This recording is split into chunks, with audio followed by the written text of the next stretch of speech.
नमस्कार दोस्तों। जिंदगी कैसी होनी चाहिए, कैसे जीना चाहिए, हमारा जीवन जीने का तरीका क्या होना चाहिए। दोस्तों, अपने उम्र के इस तजुर्बे में मैंने ये महसूस किया, जिंदगी खूब आनंद पूर्वक होनी चाहिए।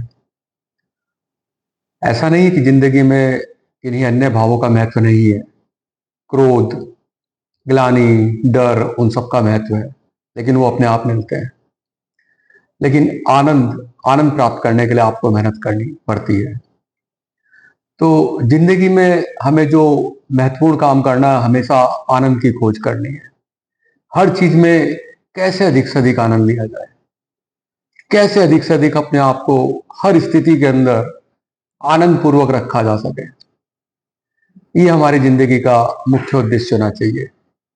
देखिए, जो भी आपकी जिंदगी में तकलीफ, आराम जो भी चल रहा है, ना तो आप पहले वो बंदे हैं जिनको ये हो रहा है, और ना ही आप आखिरी बंदे हैं जिनके साथ वो सब कुछ घटित हो रहा है, जिसकी वजह से हम सब परेशान घूम रहे हैं या दुखी हो रहे हैं। हर परेशानी के अंदर, हर दुख के अंदर भी अपने आप को किसी तरह आनंद पूर्वक स्थिति में रख लेना। मैंने जैसे पहले कहा, बाकी सब भाव आपको अपने आप ही मिल जाते हैं। क्रोध अपने आप ही आ जाता है, ईर्ष्या अपने आप ही आ जाती है, प्रेम भी अपने आप हो जाता है। लेकिन आनंद और आनंदित रहने के लिए आपको थोड़ी सी मेहनत करनी पड़ेगी।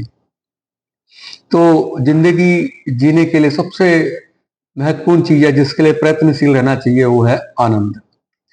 अब आनंद कौन सा? आनंद यानी कि सत आनंद। अब आनंद और सत आनंद में क्या फर्क है दोस्तों?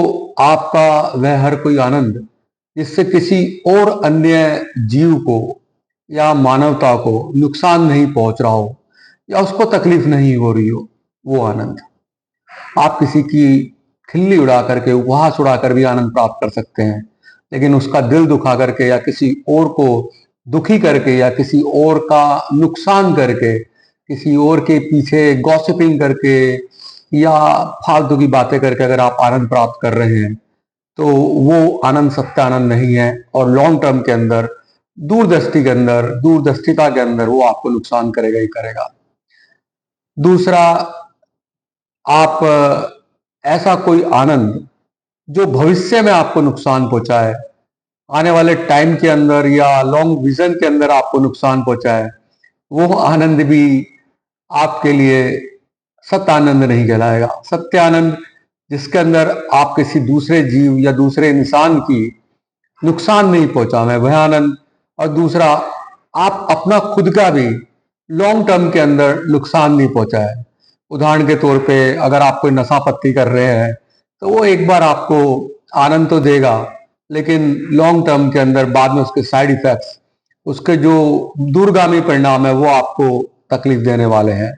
अगर आप में कोई व्यसन की आदत है, आप कोई जुआ पत्ती खेलते हैं या विषम आहार ले रहे हैं, तो हो सकता है कि आपको एक बार क्षणिक आनंद आवे, लेकिन वो आपको दूरदृष्टि के अंदर दूरगामी परिणाम उसके जो भी होंगे, वो कभी भी अच्छे नहीं होंगे।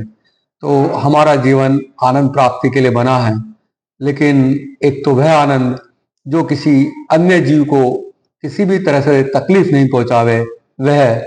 और दूसरा, हमें खुद को भी दूरगामी परिणाम के अंदर नुकसान नहीं पहुंचाए। तो आनंद की खोज में लगे रहिए।